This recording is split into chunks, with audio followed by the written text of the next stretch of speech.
May 2017, at the Manchester Arena, 22 people were murdered and over 1,000 injured in a planned, indiscriminate and cowardly act of abject barbarity. Today our thoughts are with the bereaved families and the survivors who have been central to everything we have done since this attack took place. This inquiry set out to leave no stone unturned in its effort to provide answers about what happened on the night of the attack. The comprehensive report that we have received this morning records the very detailed summation of Sir John Saunders' findings and is the embodiment of the care taken by him to fulfil its purpose. We recognise that many aspects of the latest published volume will make for difficult and distressing reading for those most affected. On behalf of Greater Manchester Police, I thank the inquiry team for the opportunities that we have been given to participate fully and fairly in the inquiry process, and we welcome today's report. I fully accept the findings of the Chair, Sir John Saunders. Beyond the selflessness and professionalism of so many of our frontline staff, it is also clear that our coordination of the response to this atrocity was poor. We had failed to plan effectively, and the execution of that which was planned was simply not good enough. Our actions were substantially inadequate and fell short of what the public have every right to expect. And for this, I apologise unreservedly. Our failure to effect proper command and control of the incident from the outset undermined an effective multi-agency response to a dreadful set of circumstances. We did not act upon learning from previous exercises which could have reduced the burden or impact felt on the force duty officer. Poor communications, poor planning, inadequate training and shortcomings in strategic leadership all played a part in our failure. All of these failings could and should have been identified and mitigated through learning from robustly designed training exercises under the auspices of our local resilience forum. Alas, these were opportunities that were not sufficiently taken. Sadly, GMP's combined failings were significant. To the families and loved ones of those who died, I am truly sorry. It is important that we now take the time to carefully consider every facet of the volume published today, and we have a dedicated team already in place for this purpose.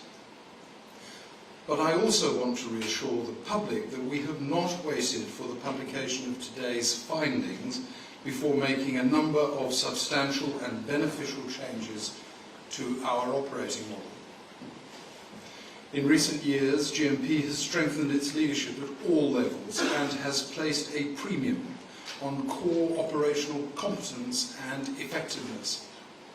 We have developed a detailed memorandum of understanding with the British Transport Police for the arena site, amongst others, to ensure absolute clarity between our organisations as to roles and responsibilities. We have now a rigorous process to ensure the greater testing and practical awareness of multi-agency communication methods to the point today where their use is second nature. GMP has dramatically enhanced our commitment to the Greater Manchester Local Resilience Forum, and indeed one of our senior officers currently chairs this important element of our joint preparedness. We have completed the wholesale reform of our force control room function. Significant investment has enabled single site working, additional staffing and enhanced training. We have improved the way that we debrief critical incidents so as to better capture and share organisational learning. We've invested substantially in improved first aid training and equipment for all our frontline officers. For example, all GMP vehicles have been issued with enhanced first aid kits, which include tourniquets, and we have significantly enhanced the number of defibrillators routinely available to our staff. In short, I am already able to confidently state that GMP is now in a fundamentally stronger position than it was in 2017, should we be called upon to lead and respond to a similarly challenging and terrible event. I say this not least because GMP and our partner agencies have, sadly, had to apply our combined resources to a number of real-life major incident responses since 2017. In these circumstances, the fact that we have reviewed and tested our multi-agency responses have proven beneficial in delivering the professional and well-coordinated operational effect required. I am also able to provide an assurance that our learning is currently being widely shared. Whilst the inquiry has considered a dreadful event in Greater Manchester, the eyes of policing nationally are upon this report. We have already established a clear means of disseminating the learning throughout policing under the auspices of the National Police Chiefs Council and through the Counter-Terrorism Police Network. As I have already indicated, we now have more work to do and will do so in earnest. I would like to stress the point that because of the terrible events at the arena that night, we do things differently and better.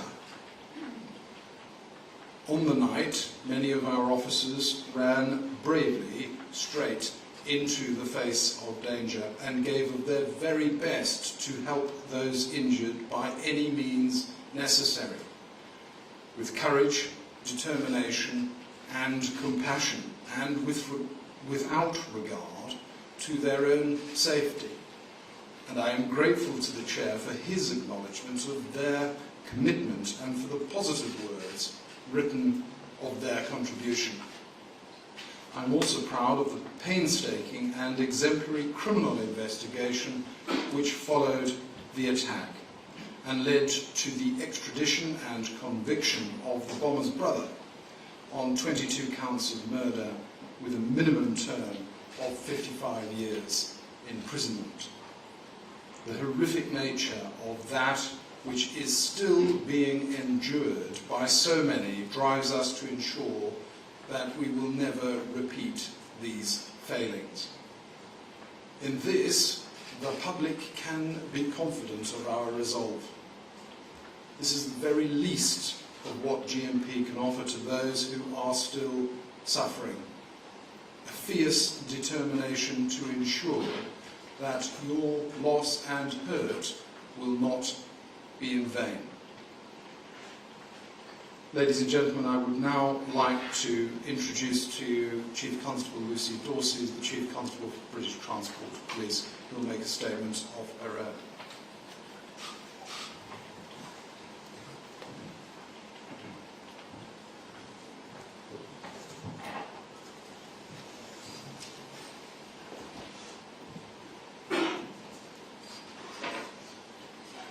Good afternoon, everyone. Here in this city, 22 people were murdered by the evil actions of terrorists, and hundreds of lives were changed forever. We will never forget them and those who must live with a pain they don't deserve to feel. Today, we heard the recommendations made by Sir John Saunders and the Manchester Inquiry team. British Transport Police accepts their findings and recommendations, and I thank them for allowing us to fully participate in the inquiry. Significant errors were made in the hours leading up to this horrendous attack and in the immediate aftermath. Our planning and preparation was inadequate to respond to an incident of this magnitude. For those errors, I want to apologise to the families of the victims and to every one of you affected by that terrible night. On behalf of everyone in British Transport Police, I am truly sorry. There were mistakes and misjudgments, but there was also compassion and bravery. Police officers and staff who ran towards the attack without hesitation, as well as security staff and members of the public. In the time that has passed, those responders have also carried the trauma of that night. They too deserve our support. This is a part of BTP's history which we will never forget. And as you would expect, today's report does not mark the start of our improvements, but it acts as an invaluable aid to build on the improvements we have already made and are continuing to make since May 2017. We are already working more closely than ever with the agencies alongside me here today, committing to programmes of joint exercising and testing so that we are better prepared. Our major incident plan has been reviewed, simplified and improved, and our officers are better trained, including those in key command roles. In BTP, one of our values is that we strive to be better every day. This means continually improving our planning and response to major incidents. The changes we have made and those that are planned mean we are in a much stronger position to respond effectively with our partners to incidents of this nature across the railways of England, Scotland and Wales. The families and friends of the victims and the City of Manchester will continue to grieve for years to come. We share this heartache, not just as an organisation, but as individuals. No learning can turn back the clock. No apology can mend a broken heart. We can only reflect on today's report with candour, and I absolutely promise you we will do better. I'm now going to pass over to David Russell, Chief Fire Officer.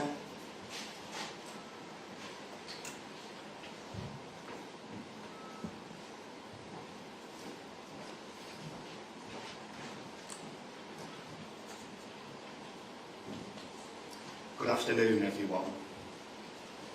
The Manchester Arena Inquiry for U2 report was made for very difficult reading for me as Chief Fire Officer of Greater Manchester Fire and Rescue Service and my colleagues. I want to start by wholeheartedly apologising to the families of the 22 innocent people who lost their lives on that tragic night of the 22nd of May 2017, and to the survivors whose lives are changed forever. Our response that night was wholly inadequate and totally ineffective, and that will forever be a matter of deep regret for our service. We let the families and the public down in their time of need, and for that I am truly sorry.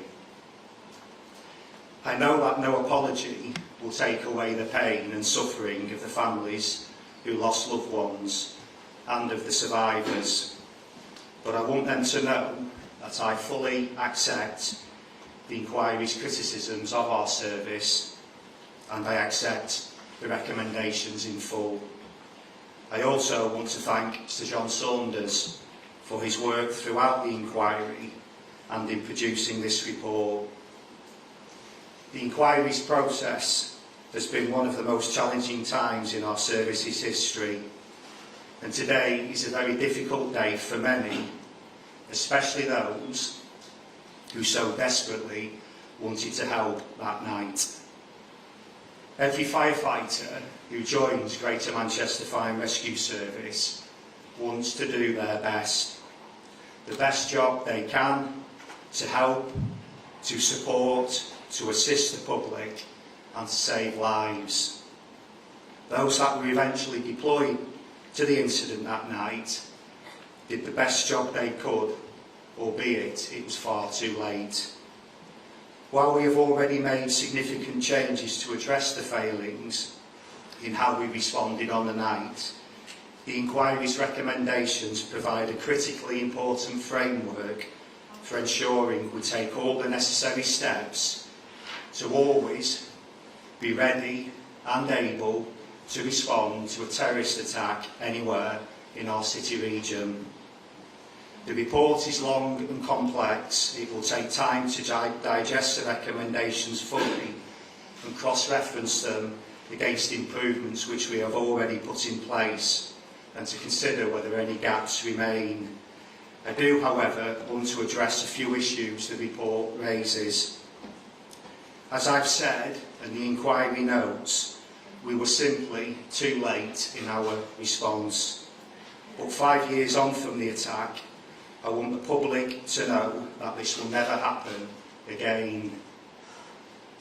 Today's Greater Manchester Fire and Rescue Service is better prepared, better equipped, better trained, better exercised and more resilient.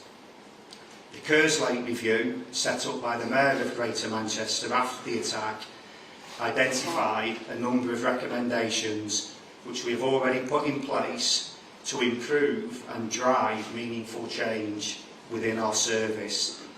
And these changes have been tested during the multi-agency response to many major incidents in recent years. We knew immediately after the Arena attack that there had been a complete failure in multi-agency working. The inquiry's report makes that clear, and this has been a major focus for us since the attack.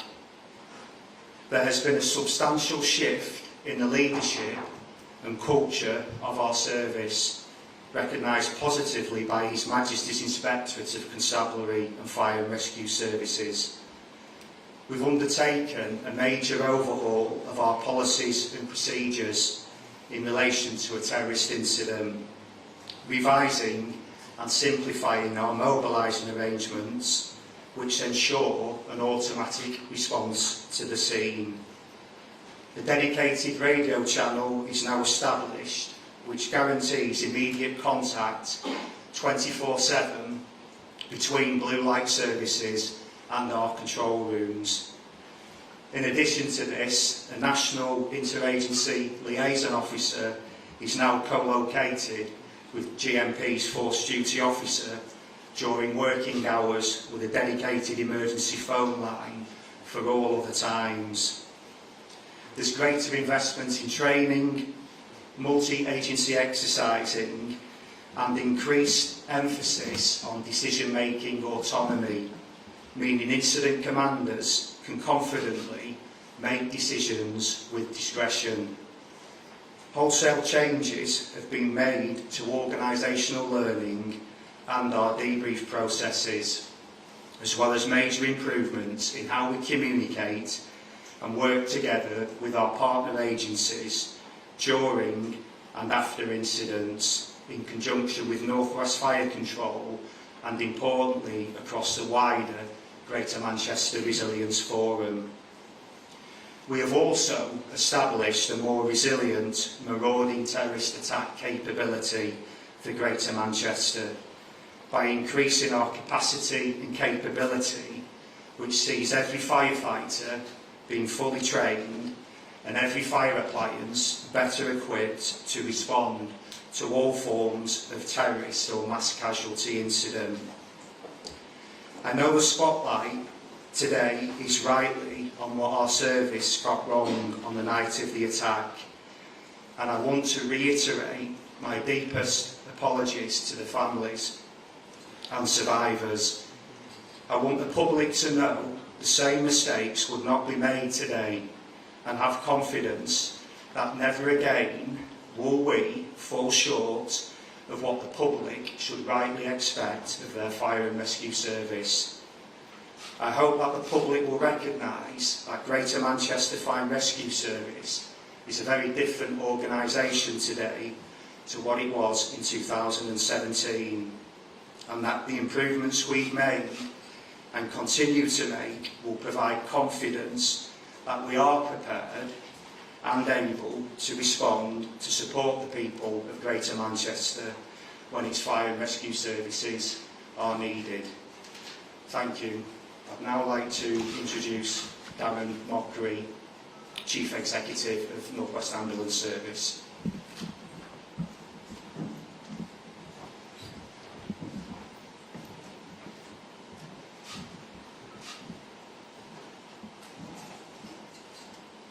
Good afternoon. For everyone connected with the atrocity on the 22nd of May 2017, the last 5 years have already produced painful reminders of that night's events.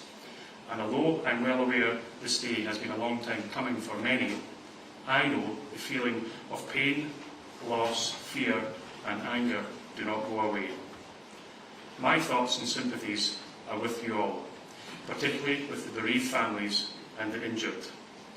We will never forget the profound impact of the attack on you, every member of the ambulance service and the communities we serve. I hope that today's report can give some answers. However, I understand that the answers may not be what everyone was looking for. I accept the findings and I thank Sir John Saunders and his team for their diligence. All those participating in emergency response that night did so trying to do their best and save lives, and repeatedly did just that. Brave actions which helped many people, staying with them in their time of need and administering ongoing care. Not just those from the ambulance service, but of course workers from other emergency services, NHS and members of the public. To all of you, you should be incredibly proud of your efforts. Your interventions will not be forgotten by the people who received them. Tragically, as we're all aware, 22 people didn't survive that night, and many others were seriously injured. When people do lose their lives, we understand that is how our performance will ultimately be judged, and this, quite rightly, is the case today. The number of responders treating people in the city room has been a great concern to many, and is frequently mentioned in the report.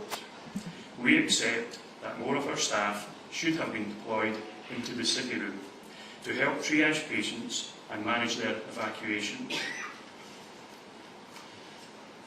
What also produces deep regret is that our ability to work together as Blue Light partners fell well short of the standards we all expected. The principles of multi-agency working are incredibly important to the way we deal with major incidents. It should never have broken down so quickly and so drastically. We take our share of the responsibility for that. We failed to communicate situational awareness reports, we failed to share our major incident declarations, and we failed to establish adequate communication between our control rooms and each other. Also, what was laid bare during the inquiry is how we failed to learn from previous joint training exercises. To say we have now acted, I admit, seemed a little too late. Nonetheless, it's important we do. Since the bombing, we have taken a series of important steps to ensure we capture learning and initiate change, improve communication between emergency control rooms, and enhance our staff's awareness of multi-agency capabilities within major incidents. We have updated our major incident plans and introduced new specific policies for the arena and shared these with our operator and our Blue Light partners. What's more, to prepare our commanders more effectively, we have enhanced their training and made it more rigorous and sustained so their skills are maintained and frequently refreshed. Of course, there is much more still to digest from the report and the Chair's recommendations. I gladly take on the responsibility to make sure progress is made on them. and in my other role as the Chair of the Association of Ambulance Chief Executives, I will endorse changes required of our national partners to improve ambulance responses all over the country. I am confident that if something like this happens again, the response will have more effective preparation, management and coordination between Blue Light partners here today. I also believe that everyone at NWAS would strive to respond with professionalism, compassion and a desire to help. On occasions like this, the word sorry has the risk of sounding hollow. Nevertheless, I want to make it clear that whilst our actions were well intentioned, we apologise wholeheartedly for our failures. They weigh heavily on us individually and as an organisation. Lastly, I want to use this opportunity to invite the families of those who have lost loved ones, should they wish, to meet with us and ask any questions they have. Thank you.